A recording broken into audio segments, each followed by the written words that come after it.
All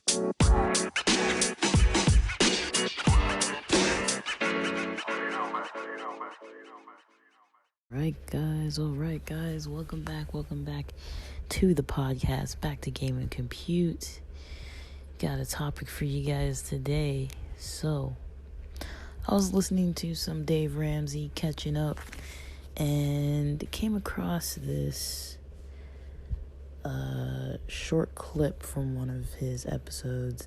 So, it's from 8 days ago under the Ramsey Show highlights. And this one, the title is, "This is an Awful Idea." So that definitely caught my attention. And the story of this guy goes, his name is Alejandro in Las Vegas, Nevada. And this guy, Alejandro, and his brother were speaking about getting a house together and sharing the mortgage. And the way it came up was because in Vegas and other places in Nevada, as well as other major cities and pretty much everywhere in the world, let's be honest, prices of rent are going up.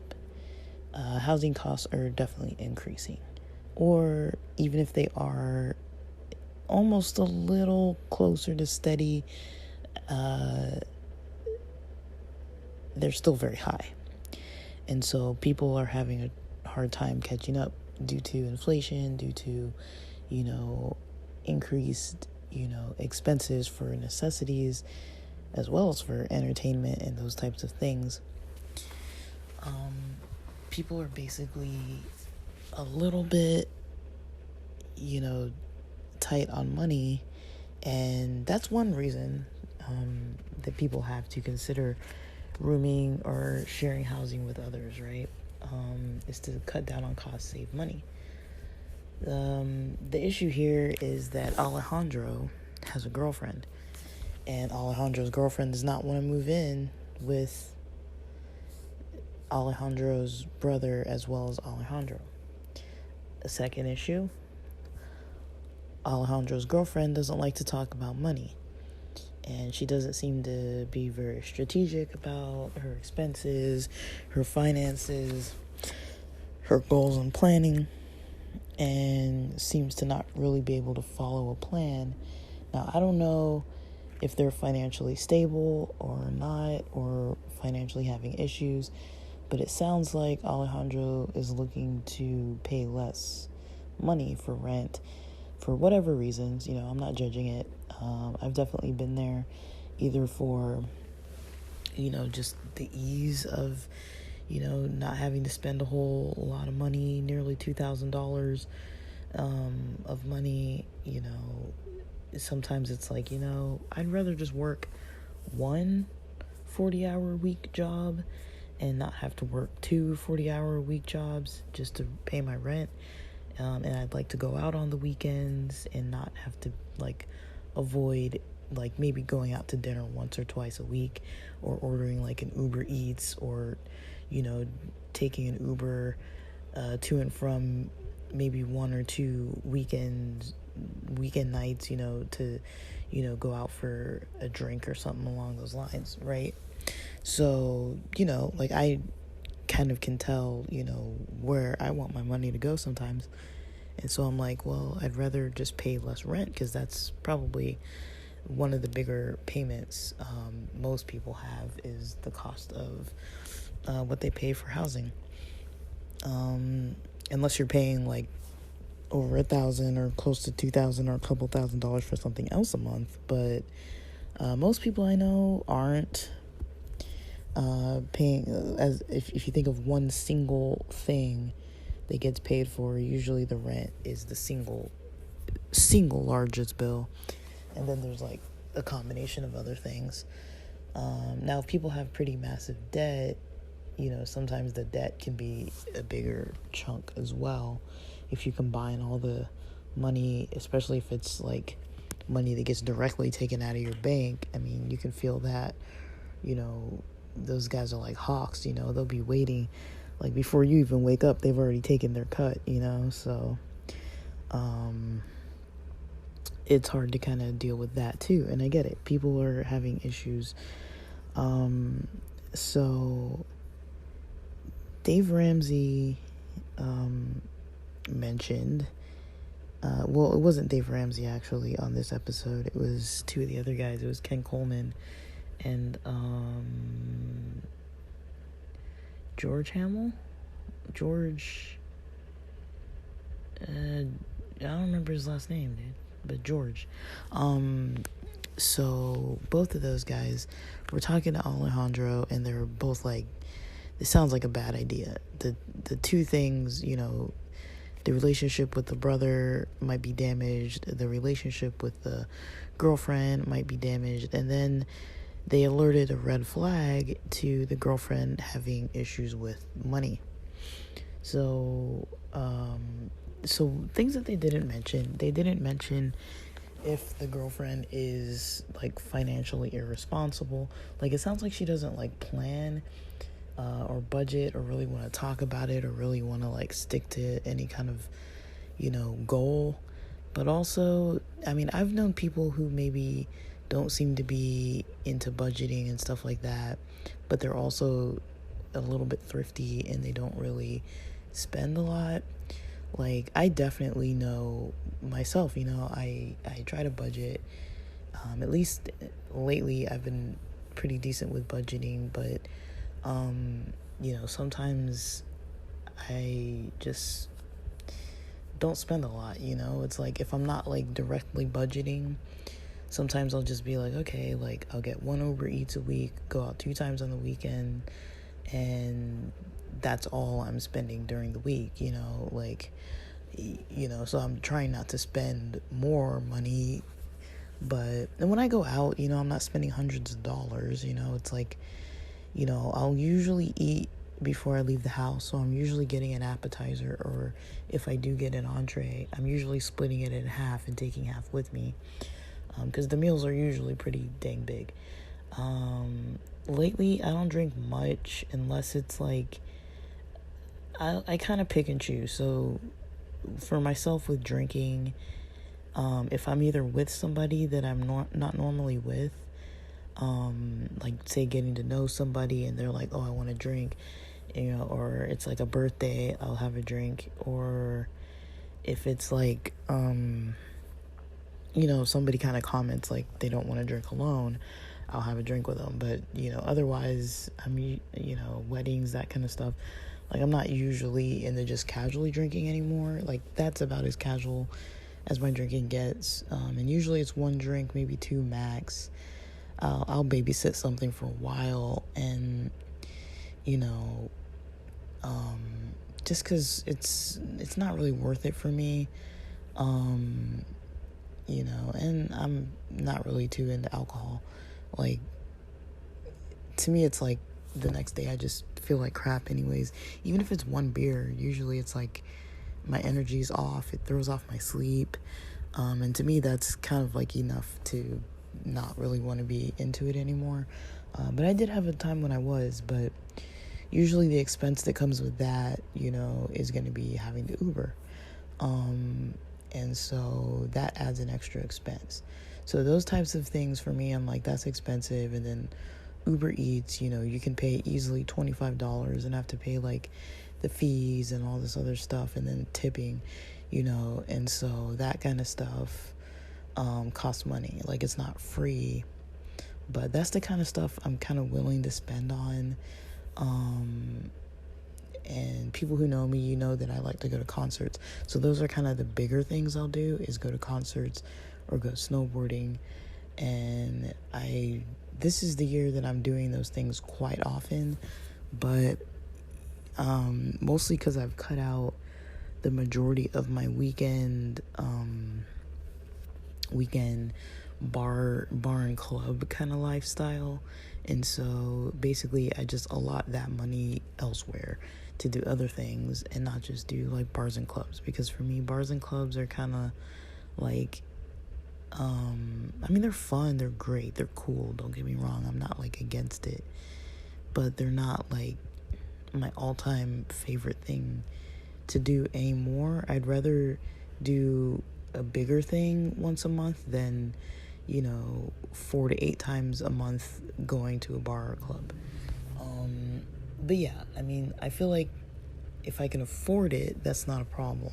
It's not a necessity, but I feel like if there's stuff like that another person's doing, like if Alejandro's girlfriend has like a way of tracking, like if she has like limited types of things that she does, and she's not like, maybe she's not tracking it, but sometimes if you kind of do the same thing all the time, it doesn't tend to cost so much more. Like, I mean, nowadays it's a little different, right? Because things are changing with inflation, and every time you look up, it's like I feel like I'm paying more than I paid last time. But I mean, so other than that, things don't typically change like way too much.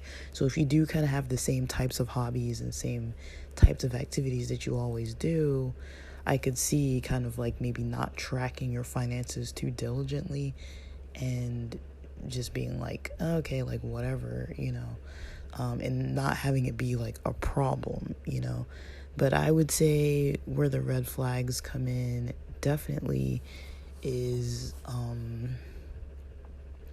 when you have that relationship where people can't talk about money. I mean, they brought up some really great points. So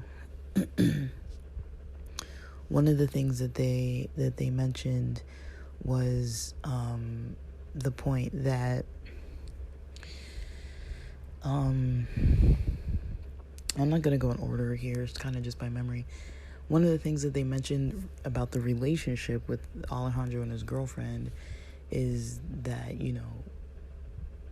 research shows that one of the number one issues that causes relationship stress, potential for breakups, and other types of, relationship, just issues can be, financial problems. Now, most times when people are dating, they're not maybe sharing their finances. They might share like a little bit of expenses if they live together. Like I've seen couples, kind of, maybe paying for meals, paying for drinks, just, kind of using each other's money, or somebody pays for something or whatever, and just kind of keeping it chill. And sometimes it's not a problem, other times it kind of is. When people have like basically in a relationship, it's two different lifestyles. In the dating phase, trying to take those two lifestyles and come to some kind of understanding of like how two people want to live together in one environment, likely sharing finances. So one thing that George Camel, sorry, it's Camel, not Hamill, Camel. So anyways, I know someone else with the last name Hamill. I'm like, it sounds right, but it doesn't. But yeah. So one of the things that they mention about finances, which is something that I've always had in the back of my mind too. I'm like, couples, when they get married, don't technically have to share finances. I mean, there was a podcast I was listening to where there was a lady who was engaged, and I don't know if she was married, but lived in a different house than her partner. And I was like, I've never heard of anything like that before. And I feel like I may have heard it wrong, because I'm like, I never went back and listened to it again. I want to, just because it's such a curious idea. But I heard about that, and it was kind of like, when you're kind of like multitasking, doing something else, and I had like a podcast in the background, and so I'm not too sure if that's what she said, but it sounded like, there were like these two ladies, two comedians that were kind of co-hosting a podcast, and she was the guest, and she was kind of talking about her lifestyle, her relationships, and stuff like that. And it didn't seem to be a problem. But I can't tell. Maybe they were being sarcastic or joking, or maybe they were legit. Like, they really just live in separate houses. And I don't know if they were engaged or married, but I believe they were married. And I just, I kind of didn't fully understand that. I mean, I've known family members that don't live in the same house, because of work reasons and stuff. So I don't really know. I guess it works, but I mean, I don't know. It seemed like a brand new relationship too, but also it's like, whatever, I guess if it works, right? But they did mention something about finances, about, that, for couples to have split bank accounts, like sharing all the household bills, but splitting bank accounts, as in, like, you do what you do with your income, I do what I do with my income. They said something along the lines of, the intimacy, is kind of decreased by that process. And it's something I never really fully thought through. I mean, I guess it does make sense, but I never really heard of it explained that way. Like, I was always wondering, like, well, why do people with financial issues, or why would people who know that one of their partners is not frugal and they are very diligent with their savings and, like, budget and stick to their budget, why would they want to combine bank accounts with somebody who just is very irresponsible?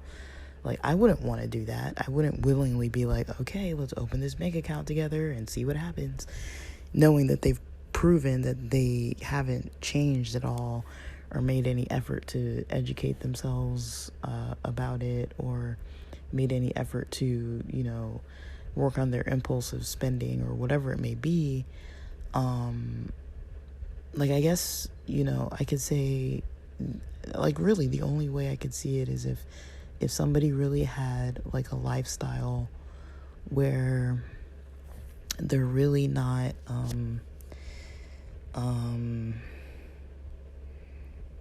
how do I say this? Like, a lifestyle where they're really not too, how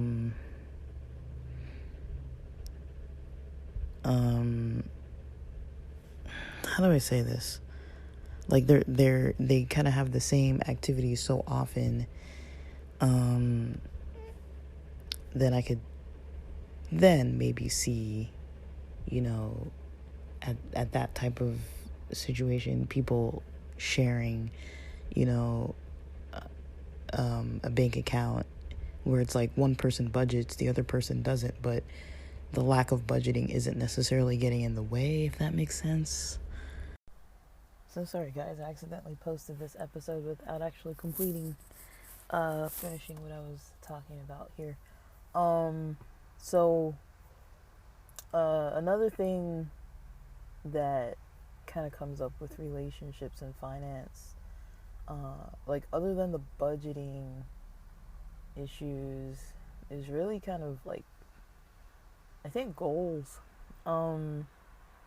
Having, like, similar financial goals, I think, is a helpful thing. Like, I've never combined my finances with anybody.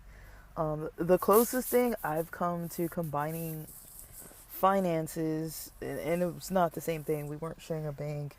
We were all independent, but having housemates, living with people, living with other people, sharing the rent.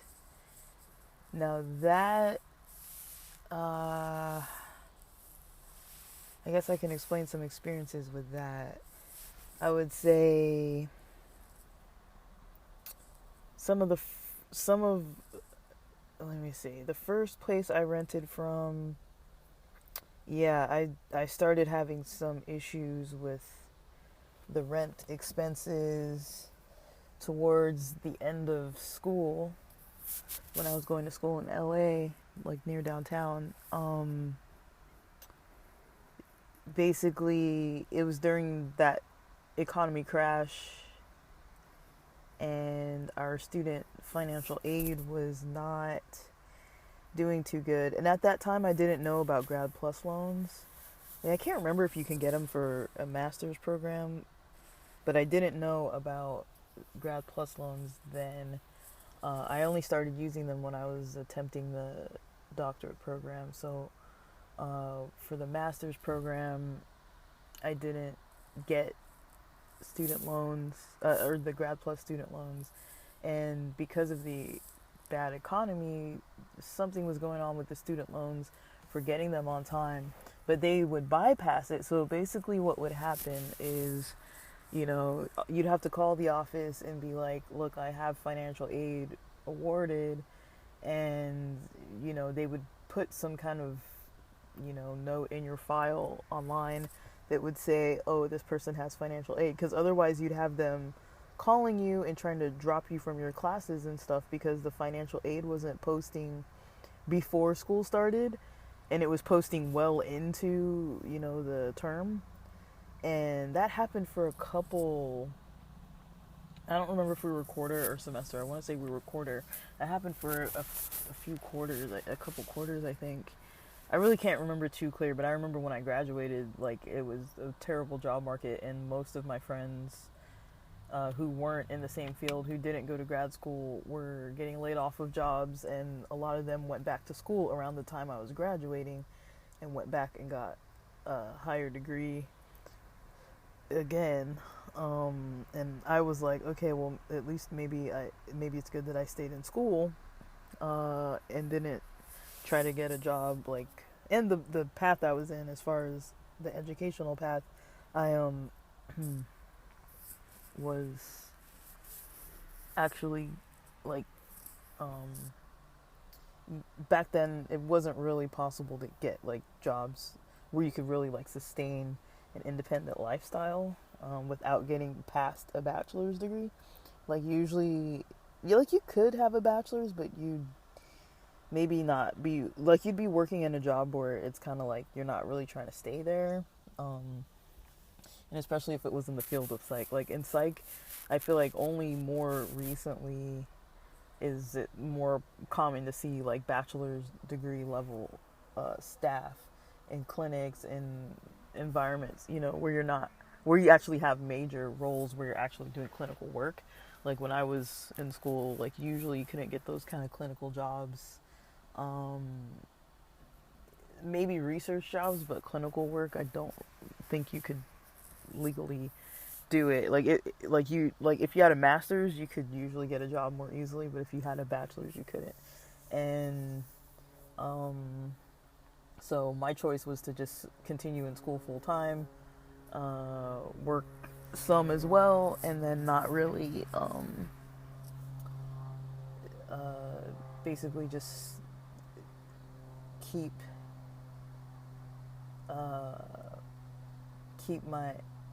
keep in school, until I was done with my master's, and then from there I was gonna get into a doctoral program, because I was initially applying for PhD programs too, but GRE scores and all that. Like, I'm not really skilled. I was never really trained on how to take standardized testing. I'm not really skilled at it. So anyways, like, back then, I remember getting in some trouble with paying the rent on time for, like, a little bit. But because, my family lives on the other side of LA, I was able to just move back and finished out. So I think after my first year, I just finished out. I think it took me 2 more years, or almost 2 more years, to finish my master's. So I think I finished it within the 3rd year, but I can't remember if it took me 3 whole school years or 2 and then part of a 3rd. I can't remember, honestly. And then, like, my project was long because the data collection process was pretty extensive, because I could only really collect data from, like, maybe one. Like, at first I was doing groups, and then it started being that, we had to use the sound attenuated booth, and so I started having to only be able to do, like, 1 participant, maybe 2 participants at a time tops, instead of, like, groups of 6 or 7. So that really slowed me down with the data collection. and then it just slowed down my thesis and all that. So, because I had to like physically be there, and I didn't live near campus either, and I had a full course load, so it was just kind of weird, honestly. But yeah, I had a good time, and yeah, we didn't really get our money in time though. So like usually what I was doing is, you know, so basically what happened is at the beginning of one of the terms, I was going to be late on rent because, you know, I was expecting to get the student money like, let's say like before the first week of school, maybe the first or second week of school, but it would take almost, I think it was almost like 2 months till we got the money. And I was like, well, I didn't plan for this, you know, I wasn't like saving it or anything, like I was just spending it, like I wasn't, you know, paying attention, like carefully budgeting. So I think that definitely got in the way of, you know, what was going on in our household somewhat. Like I don't really know, because I do recall there being an eviction notice on our door, but I think that had nothing to do with me. There was already some other problems, it seems, and I know one of the other tenants, even before I had my issue come up, the other tenant had an issue. And when I realized I couldn't pay, I think it was like 1 month, when I realized, I was like, dude, this is cutting it pretty close, and I can't depend on the school to give me the money I need. So I basically just let them keep the deposit, and I moved back with my family. But by that time, there was already the eviction notice that had been there for like a couple months, even before that, I think. And I wasn't really too involved with that, so I don't really know. Like, I know eventually the people I lived with couldn't live there anymore. Like, I heard the story after the fact. Like, I was still in touch with a couple of the people, and there were like one, two. I don't mind saying their names. It's not a big deal. One guy, his name is Martine. He had the studio on the top floor level. So I rarely saw him unless he was coming or going. Like he never was in the kitchen, nothing like that. And then this dude Craig married this other lady who had moved in. Her name was Aqua. They got married to one another, and had a couple kids. I think they had twins eventually, way later. But I think like Craig was the person I think I connected with the most in the house. Like he was pretty friendly, pretty sociable, but ended up having some kind of drinking issues. But I think he had played football in the past, and he was good. But I guess that was a problem. But I'd only really noticed it like twice. Because I remember once I was going to give him a ride to school because he asked me, and we went to the same freaking school, and I was like, why not?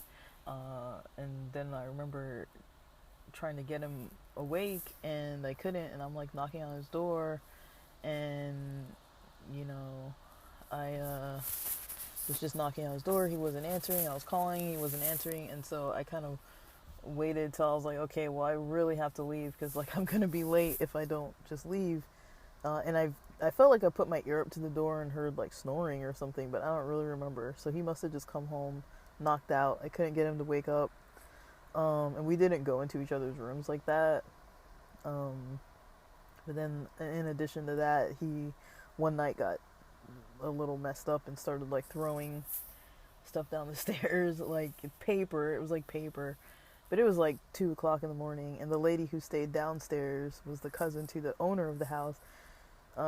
She was from like Trinidad and Tobago, and she came up and she was like, you know, like stop, you know, and like Craig and Aqua were like dating at the time, and Aqua's like at the top of the stairs like crying, and he's like throwing stuff. Like he wasn't like yelling, screaming, he was just like throwing stuff. I woke up because she was crying and just the sound of the stuff getting thrown down the stairs. But it's like he was throwing his own stuff down the stairs, and it was paper, and between the two of them, they had like 2 or 3 bedrooms that they were renting out. So I was like, I don't understand why she doesn't just go to the other room and just go to bed. Like, stop, you know. But something with them, like they started having trouble paying the rent. Like, I don't know. It might have been because we were all like, because the economy sucked right then, and so That might have been what it was. Um, and another time, I mean, I don't know. When I first moved to San Diego, I don't think I had trouble paying rent with my first housemates. I just moved because of the problem with the lady, the roommate's mom. And when I moved out, basically, I would have been able to like stay without roommates because I was renting like, I think back then like extended stays were like 1,000 a month or something like that. Like I was staying in a hotel that would have run me almost like 1,000 a month or something, and I stayed there for a while. But then when my car transmission gave out, I was uh, like now I gotta get this expensive car repair. So I ended up having to not stay in the hotel and get back with roommates again. So that kind of sucked, but it was what it was. Um, yeah, and once I left from them, um, I let them keep the deposit too. Yeah, so all the times I've left, I think I've let people keep my deposit. From what I remember, but the only time when it was like I think I was actually late. Uh, when I was in LA, I think I was actually late on rent, and I think the owner understood because I think he was saying other people were having the same issue. Like I don't know if that was his only property. Like I took it that like he knew what was going on, and I had communicated with him before that. And I hadn't had problems paying before. Um, but yeah, like stuff like that when you have a housemate or a roommate who really can't pay and it becomes an issue, like somebody's gonna have to pick it up, right? Like that's what happened in the last house I was with. Somebody had to pick up the slack paying that rent. That one of the tenants wasn't able to pay, and the guy who was supposed to be paying it, he didn't have any money, and I think he got into some problems again as well. And so, um, yeah, like recently, I don't know, like he never gave me back my deposit, and I know he had like a lot of financial issues going on. And I literally just told him last night or early this morning around like 6:30 cuz I thought about it last night and I was like I don't really need the money back. Like screw it, like I don't really care. Like um I'm not going to like take him to court over it, but I kind of was like, look, it looks like it's too much of a burden for you to like make payments on what you owe, so just forget about it kind of thing. Um and just I kind of just wanted to block the number, like not in a mean way, but I was just kind of like I kind of just want closure over the situation and not have to be back in touch or think about, oh, is this person going to contact me because they're trying to like send me the money that they're supposed to send back or whatever. It's not that much money. It's like less than $300. Like it's enough that it's like, okay, I would like you to give it back, but at the same time I'm like I'd rather lose the money than have to interact again for some other reason or have to talk to him about it. Like he knows where to send the money, so if he needs to send money, he can just send it if he decides he wants to do that. Like I'm not gonna. I feel like I was thinking about it last night, and I was like, the more I wait for this person to pay out what they owe, the longer I have to keep their number in my phone, the longer I have to think about if I'm missing any messages from them. Like I wasn't like diligently checking or anything, but I'm just saying um like I knew that once he was gonna if he was gonna give back the money, I was just gonna delete his number anyways. But he has a mailing address and everything, so I'm like, well, if he wants to send it on his own goodwill, I'll see if he does. He said he was going to, and part of me is like, yeah, he probably will. I mean, he's not really in the habit of not really paying people back, but the timing of it all is just not, I know he's got health problems. Like, I don't really care. Like, it's kind of like, I don't know. Like, people can call it what they want, but at the same time, I'm like, whatever. I'm, I feel like I'm better off just not having to deal with him in any way in the future. So that's kind of easier for me to just be like, I don't want to talk to this dude anymore. So I just said that and blocked the number. So if he decides to call or text back or whatever, I'm not going to see the response or the messages. if he wants to send mail, he can send mail, and that's all that's going to be on him at this point. I'm kind of opting out of any future contact, and I would have anyways. It wasn't going to matter if he paid back or not. I was going to do that anyways, but but I was just thinking about it, and I was like, if he's going to pay, he's going to pay. Like, why am I going to keep the number? Like, I don't really need to keep it so that he has access to calling me or texting me, and he's kind of someone I don't really want to talk to anyways, just because I know that he's not really for healthy environments, healthy living environments, healthy relationships with people on a lot of different ends. So I'm like, that's one that I can kind of let go. I lived with it. I left from living with it, and that was just one of the many problems, as we all know. So I'm like, I can let that go. But stuff like that, I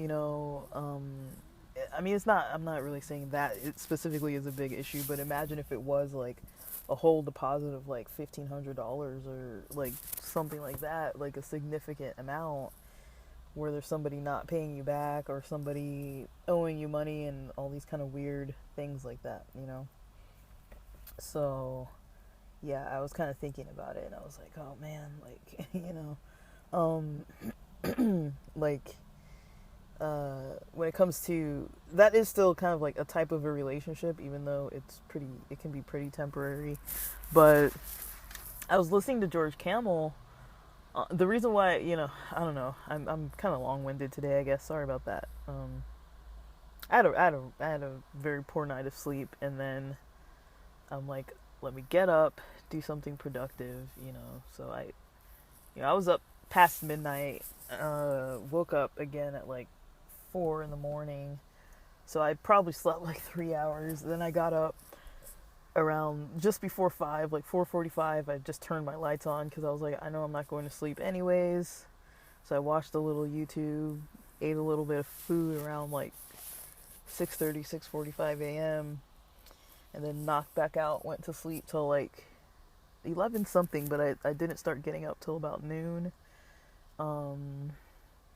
And then I just had some McDonald's and came to the beach, and was like, let me just get lunch kind of close to on time, even if it's not healthy. Like, I was gonna actually go later today to the beach, but I was like, let me just get up now, because I do have more energy in the day. And I don't know, like, near the house the sun is actually out. It's actually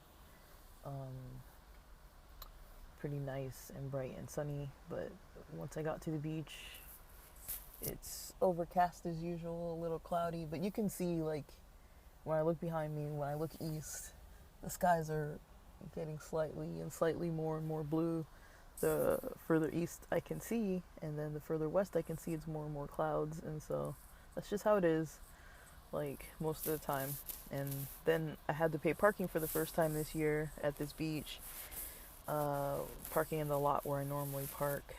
I think maybe it's the time of year, or the the fact that everyone's been coming here parking and not really paying the parking, because they do have parking meters, not the meters at each stall, but like the one where you're supposed to pay to park and then put the pass on your dashboard or whatever, showing that you paid. And then increase, you can use your card, I guess, too, if you're running out of time.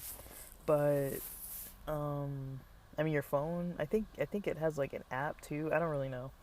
I clearly don't use it. Like, I've used it like once in the past like 2 years probably. And then I was like, like, usually if I'm not leaving my car, I don't mind just parking in the, because I'm sitting right in my car. So, yeah, but I might get out of my car today though, because I actually paid for parking. So, and it's a little warmer out. Like, the last times I went to the beach, it was like not even 60 degrees. It's been 40, 50 something degrees. And so this week it's going to be highs of 60s. So, and then next weekend is supposed to start getting to highs of 70s. So hopefully that stays on track. And otherwise, yeah, like I saw an episode with, was it George Camel? And it was one of the Ramsey personality guys. It wasn't that long ago, and they were talking about, you know, should we be scared? Should we be frightened um, at making $25 an hour? It was something like that. Like, should that be terrifying? Like, I don't know the exact title, but they were like interviewing some people, kind of on the street, and it turned out that, you know, of course, some of the people from New York are like, of course, you can't live off $25 an hour. That's like about $50K a year, pre-taxes. So you're kind of making less than that. And I guess they say the argument is if you're making $50K pre-taxes, then usually people tend to be about $1,000 to $1,500 short per year on what they need for their living expenses. I don't know if that's accurate, but I think that's what they're saying. And then they were asking people, you know, is that something that should be like worrisome and fearful? Or, you know, and some people were talking solutions. Some people were like, where they live, it's a livable wage. Some people mentioned it kind of depends on your lifestyle. The New York person mentioned, no, it's not possible to live off of that. And then I stopped the video at the part where it was like starting to talk about, well, yeah, you can live off of that if you consider having roommates. And then I was like, I don't want to hear it, you know, like, I don't want to hear it. Cause I don't know, this is maybe my opinion. I do think that, you know, there's nothing wrong with having roommates, but I also do think that if you live in a place, if you live in an environment where a studio costs a certain amount of money. I'm not even talking 1-2 bedrooms. I'm just talking a studio apartment costs a certain amount of money. I think if you work in most fields, in most professional fields, and especially, this is maybe my opinion, I may be wrong at this. And if you have a degree, like, I don't want to like single out people who don't have degrees. Like, it's very like, people can have skills, work experience skills for multiple years, certifications, they could have learned trades. I would consider all of that as well. Like, I'm not just saying like, okay, if you have a degree, you should get paid more. I do think if you've put in the work and the time, you know, you're definitely experienced in the field, whatever the field may be. If you put in and you have a good reputation, like, say if you've been working in a field for like 5 years, 7 years, 9 years, 10 years, and they're still not paying you a wage where you can rent an average priced studio apartment in your in the region, within, let's say maybe like, let's say within like a 15 to 20 mile driving radius of where the job site is. If they're not paying you that amount after having experience or having a degree, or a combination of degree, certification, experience, trade skills, training, if they're not paying you that wage, I feel like that's a problem. You know, like, I would understand, you know, the, I guess, argument about, you know, okay, like, if you don't make a certain wage, you're going to be stuck living with roommates. And it seems like for a lot of people, if you're making about $25 an hour, you're still probably considering living with roommates.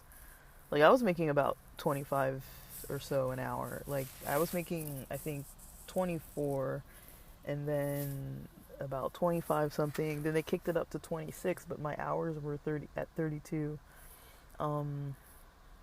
I had 32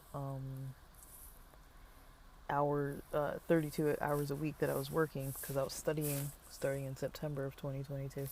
And so, yeah, I kind of wonder that, you know. I'm like, I do understand, okay, if you're just like 18, straight out of high school, or if you've never had work experience in whatever the field is and they want to pay you less than 25 or not a livable wage where you have to be considering living with roommates and stuff. I'm like, okay, like that, like there is that kind of maybe like, I don't know what you call it, but kind of like a, oh, there's somebody in the car next to me, kind of like this stick it out kind of attitude, you know. Um, Man, sorry, it's a little loud. But yeah, this kind of like stick it out kind of attitude, um, and get your experience, kind of pay your dues that way, and then, you know, as you work your way up, as you get more skills, as you get more trained more, as you become more, skilled and well versed in whatever the field is that you're working in, you'll slowly increase, getting pay raises and stuff. And I don't know how many years, but I would say about the 5 year mark, people shouldn't have to be considering, living with housemates, in my opinion. Like, just to be able to cover the rent, because they can't afford a studio where they live.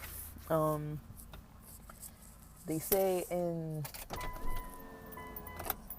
think in Southern California, they're saying people pay about half of their income right now on rent, which means, and this is, I don't know if this is single people or people who are sharing rent, because I think a lot of the people I know right now are actually sharing rent. I know a couple people with their own apartments, like one person with their own studio, one person who just moved into their own apartment.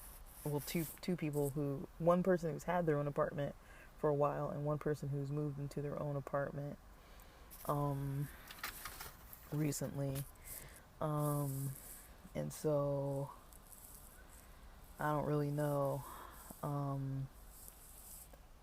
what to really say about that, but yeah, like, I've recently heard people saying about how they're trying to save money to be able to afford to do the fun things they want to do, or how they're able to afford the rent and pay for everything, but it's a struggle. Like, they are making choices between, paying rent, and they're still extra stressed and having like stressful work environments and things, that kind of thing. Like, I've noticed, people who have been working in the field for probably nearly almost 10, maybe just under 10 years now, maybe around like 8 years or so, and still struggling, or even if they are able to pay it, it's like, it's still a big chunk of their wage, and they're able to swing it. But the other people I know, I would say, they are in relationships, and so their rent is cut in half, but a lot of them have 1 or 2 bedroom places, and so it's like, even if the rent is cut in half, they're still paying well over $1,000 each, a lot of times. And some people are paying less than 1,000. Like, some people are splitting rent, paying like near 1,000 each, because that's like before utilities, and utilities can be pretty pricey. Things I hear about too, like air conditioning and heating, costs a lot of money. Like, there's just a lot of stuff that's just like, man, how can people get a leg up? But when it comes to these different types of relationships, I think we're going to start seeing, I think it's unfortunate, but I think we're going to start seeing more and more some of these cities where people were able to live independently without having to share rent prices, rent costs, and live with other people. It's going to start looking more similarly to how it did in San Francisco not that long ago. When I remember, I've talked about this, but I was watching a judge show, one of those, I think it was Judge Faith Jenkins, and she was on there talking about how she like, I guess they were housemates and they were talking about, how much they paid for rent. And I think one person was saying, they shared a bedroom with somebody for like 800 something dollars. And she was saying, oh, yeah, that's a decent rate. Like, that's still considered like a low rate to be paying like 800 something bucks and you're sharing a bedroom with another grown adult. Um, that's potentially even like a stranger or something, not even like someone you're close to, like just like you would have housemates, like they would have roommates like that. And that was before all the inflation. Like that was like 2019, 2018, 2017, like around there. And so I don't, you know, like when I started seeing that in San Diego, even a studio apartment, I'm talking about Zillow prices. And Zillow does tend to be more expensive, but it's like you can kind of get a better average uh, example of like what you need to be making on the high end. And on the high end, for studio apartments, you can still get one bedrooms in this range too, but expecting to pay about $2,000 a month rent. Um, and that might include utilities, it might not, but that's a lot of money. And most people I know don't make even 4,000 a month, especially take home. They like if they do make 4K, it's it's that's not really take home. That's like pre-tax, pre deductions for healthcare, and if you're contributing to retirement, saving, all that, you're going to be coming home usually with less than 4,000. So when someone's making 4,000, that means they're not even bringing home that amount necessarily, and you're bringing home in the 3,000 range, which means you'd have to find rent in the 1,000 something range, which at that point you're sharing a place.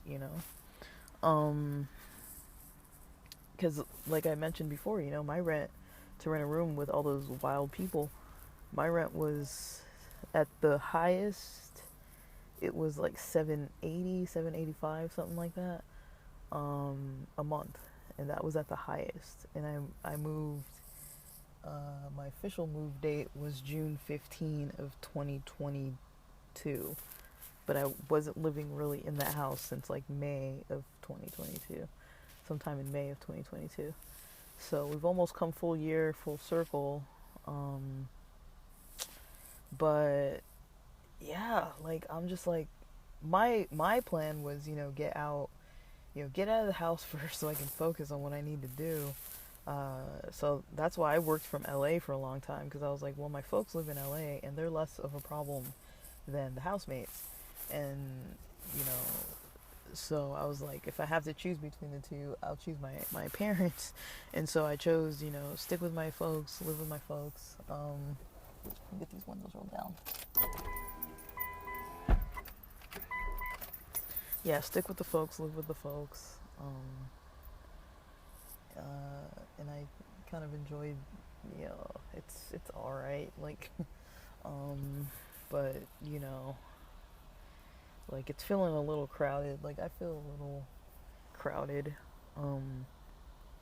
just because I don't always want to be there, and there's not a lot of places I can go that are just um, like completely free places you can go. Like I was coming to the beach all the time, but if I'm gonna have to pay $6 to park my car every day, that ain't free. I mean, I could technically park on the street. It's free on the residential street. So anytime there's like houses on a residential street, they don't have the parking meters. But it's gonna start getting a little crowded. I don't think the water's warm though. So, I only see surfers and people out in wetsuits. I haven't really seen people, coming swimming in the ocean. So it's probably still freezing cold water. But yeah, like I think that's what it's gonna start looking like though, guys. Unfortunately, is people having issues with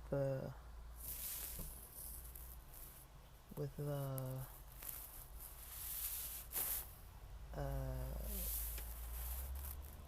the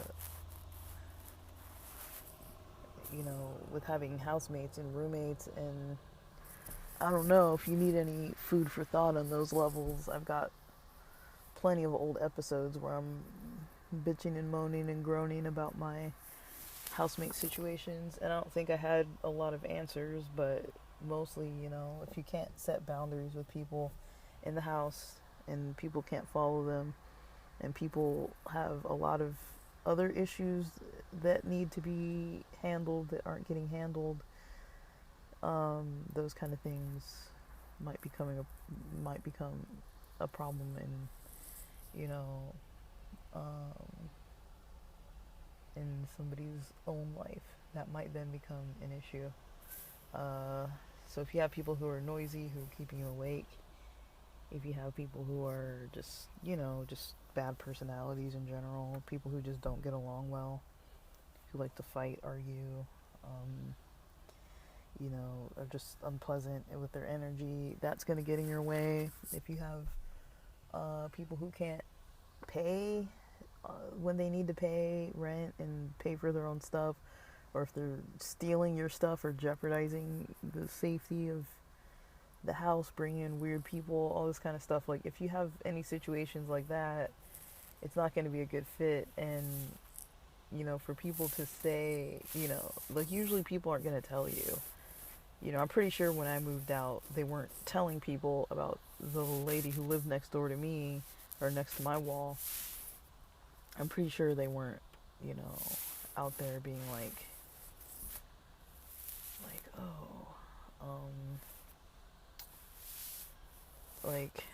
yeah, I'm pretty sure they weren't like, oh yeah, she has problems every now and then. She'll be awake too early in the morning, or like up at night, paranoid, stomping around the house, knocking on your window, screaming at something loud enough you can hear it through the walls. Like, do you want to move in? They're not gonna be, honest about the experience with that person or any of the other stuff. And that's one thing that is unfortunate. And I mean, one of my this isn't gonna sound good at all, but somebody I lived with before, I'm still in touch with them, and they unfortunately moved in with a housemate that is just not cool. And basically what happened,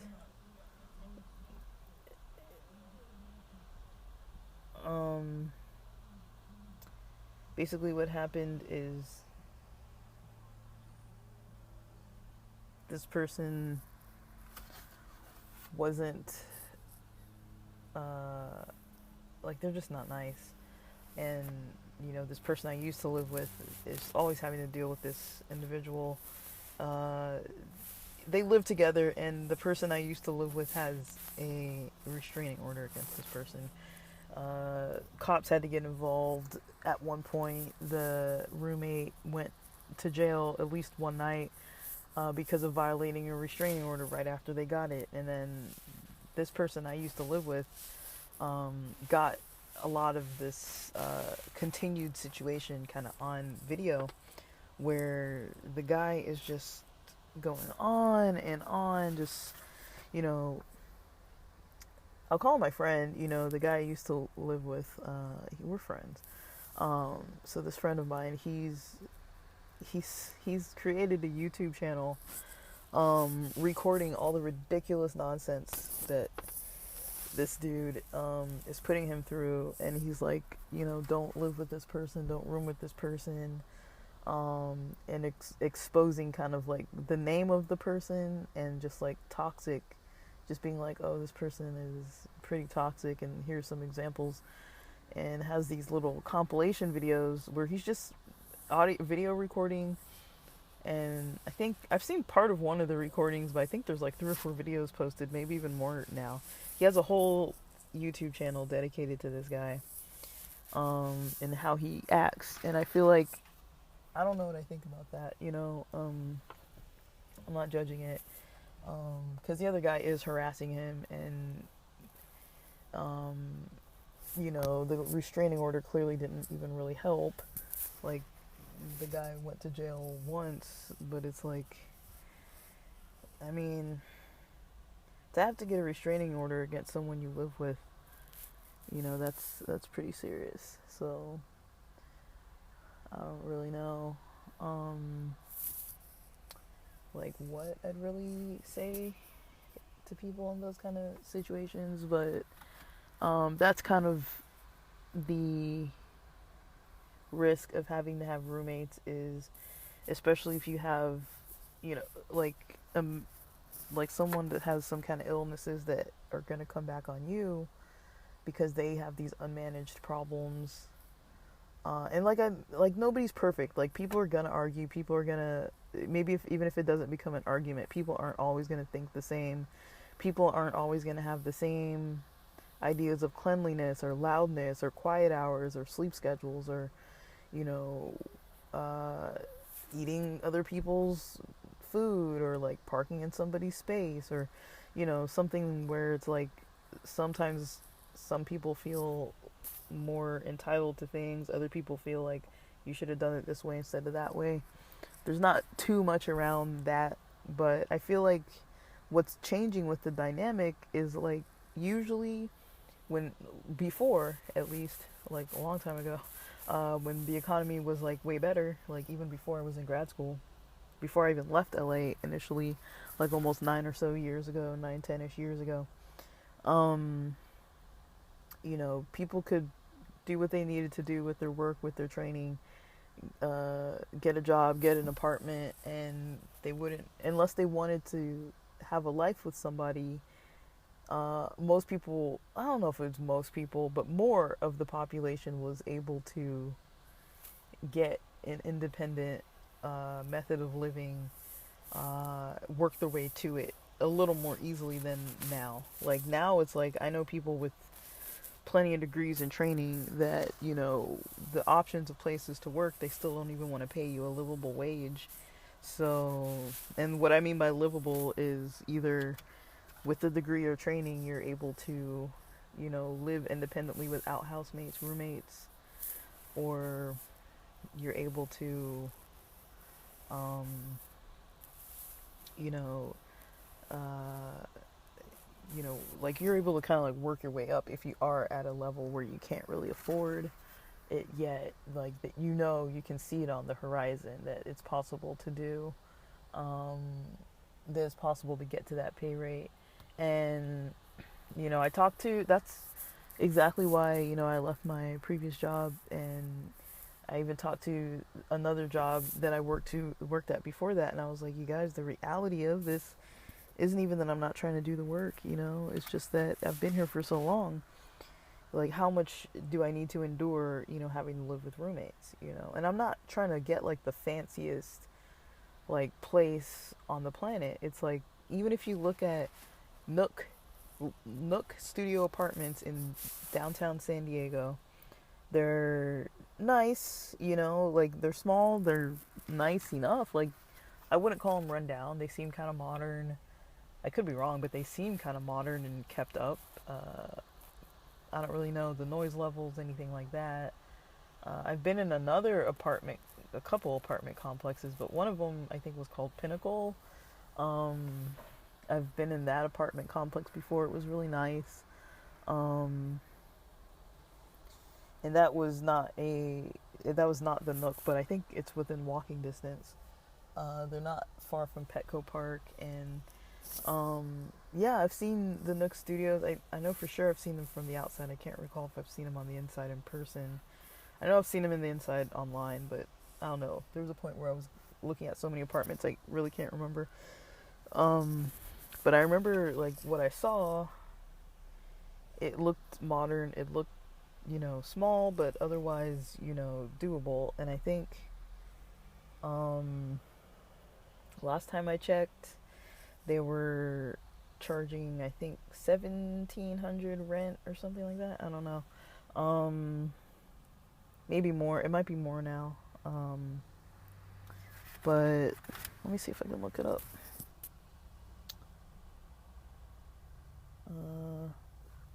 Let me see. this doesn't kick me off or close out my episode, because that happened to me multiple times already recently.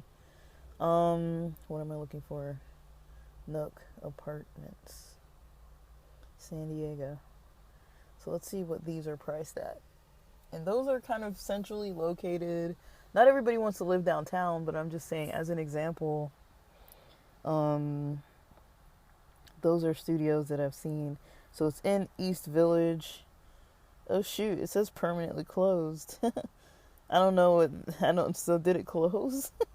Damn, I hope it didn't. Shit, maybe I shouldn't laugh. But yeah, maybe it's permanently closed. Damn, that's crazy. Let me see. I mean, on Google it's got a 2.9 rating. So that doesn't sound very good. I can't really see much. I'm trying to get on their website, and yeah, as far as the photos, it's looking nice. They have photos of what it looks like with people actually who have lived there.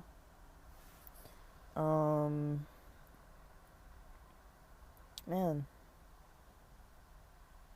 did it change its name to Alcove or something? I don't even know. I'm trying to like find the price rate. Well, I guess this other one in East Village, Alcove, monthly rent $17.50 to $18.23. That's for studio. Let me see if it has a 1-bed, 1-bath. I can't click that. Studio 1-bath. Yeah, so it's less than $1,900, more than $1,700 before utilities. Oh, it says all utilities included in Wi-Fi and advertised rent. So that's the price. And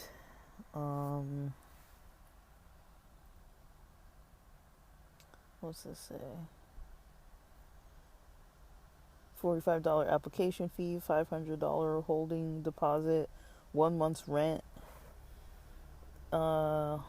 deposit on approved credit. They accept pets, $250 pet deposit, $25 monthly pet fee. So if you have pets, it's going to cost quite a bit more. And to move in, you need 1 month's rent. And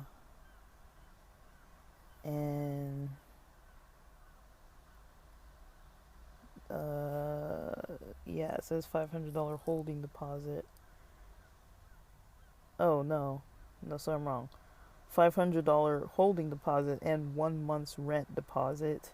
So it's 2 deposits on top of the $45 application fee. So if your rent's like $17.50, you're gonna pay a $17.50 deposit on top of the 1 month's rent, on top of the $500.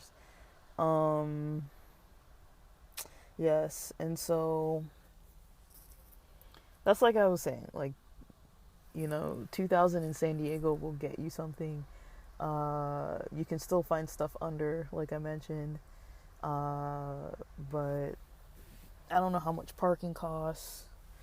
You're probably gonna have to pay parking,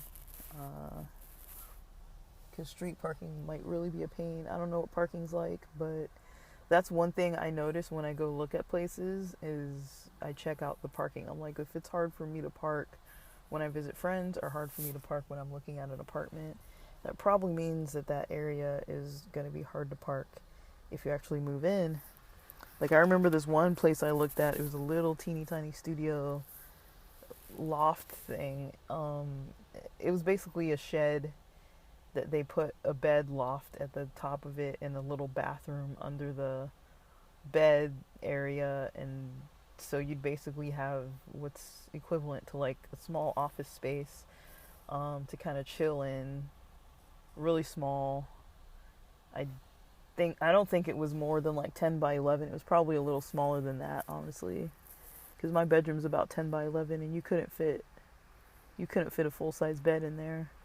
And the bed would have been up, higher, closer to the ceiling, so you can't even like really have a lot of flexible options. And there was a main house on the property, and you're just a couple feet past the patio, like probably like 10 feet from the back door, maybe 15 feet from the back door. So you'd just be renting out a little shed and able to do laundry there. I think it was renting for like 600 something.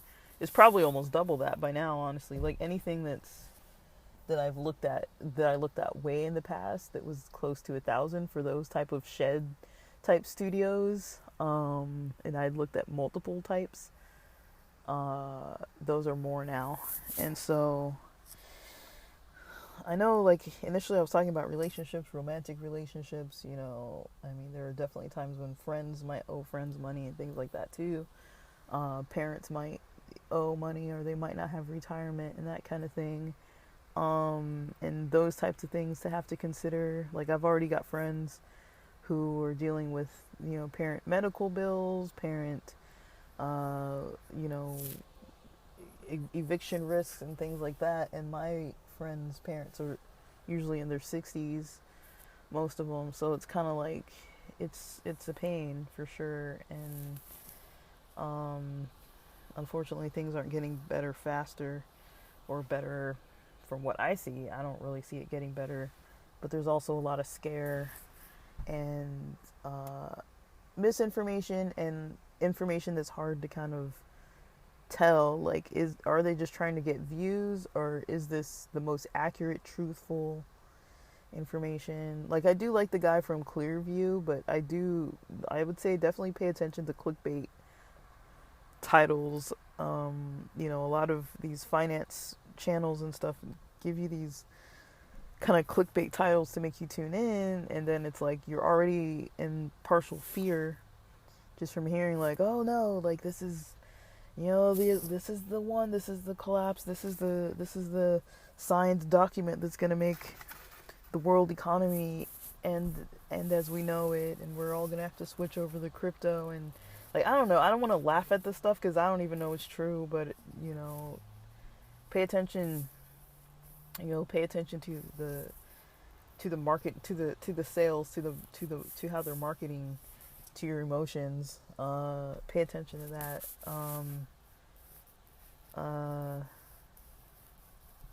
I mean, I study sales, and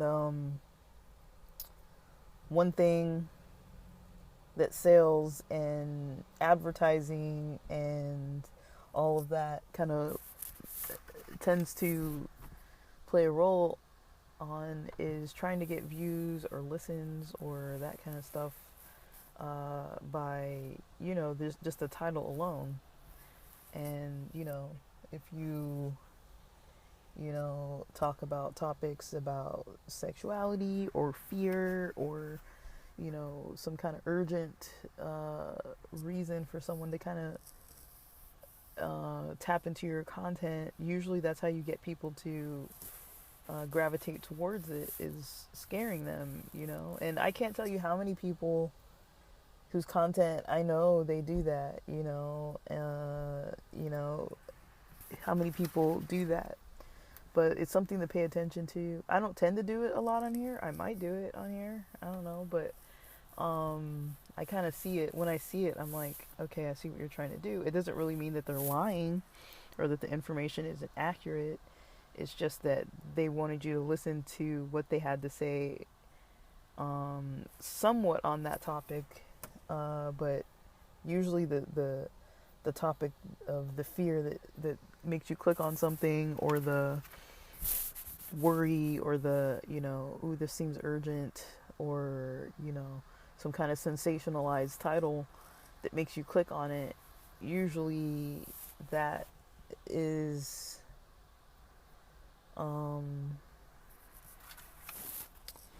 usually that sensationalized title is something that you basically click on it because you know it's like a dopamine thing.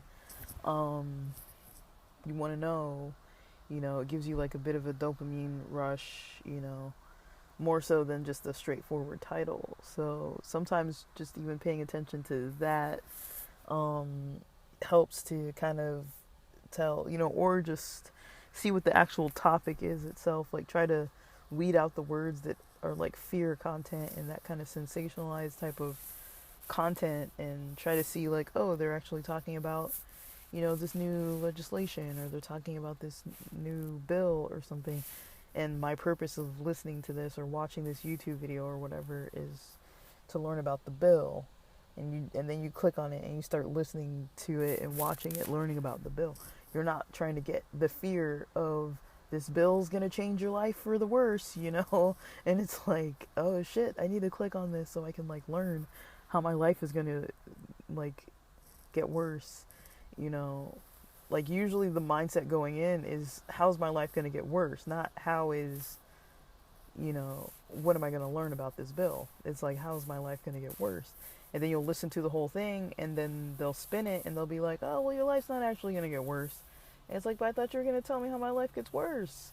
It's like, so sometimes you can even, it takes a while, but, slow down. Slow down when you click through stuff, and, pay attention. And it's hard to really know, like I was saying, it's hard to really know, like, what's right, what's wrong, what's accurate, what's inaccurate. But I think we are going to start seeing more of that dynamic of people having to live with relatives, or people having to live with people they don't want to live with, or people being able to live with people that they want to start relationships with or be in long-term relationships with, living together, with like sharing like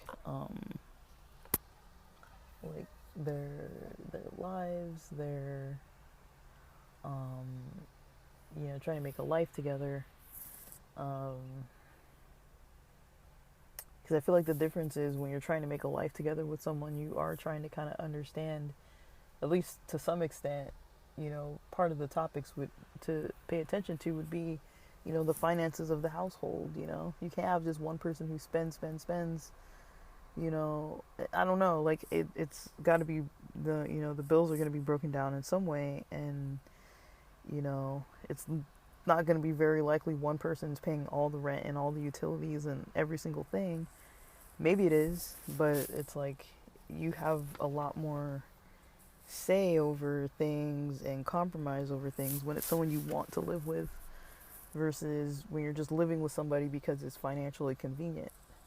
It's different, because a lot of times you don't want to share your life with those people forever. You're not like, I'm here for the long haul, we're in this together, ride or die. Like, you're like, I can leave anytime, And that's one thing that helped me the most, and I'll end on that, is that if you do get in a housemate situation, make for sure you have enough money for rental hotels to get out if you need to for a second, or make sure you have enough money to move out at any time. First and last month's rent saved up so you can get out. And hopefully that's plenty on relationships and finance. Thanks for listening.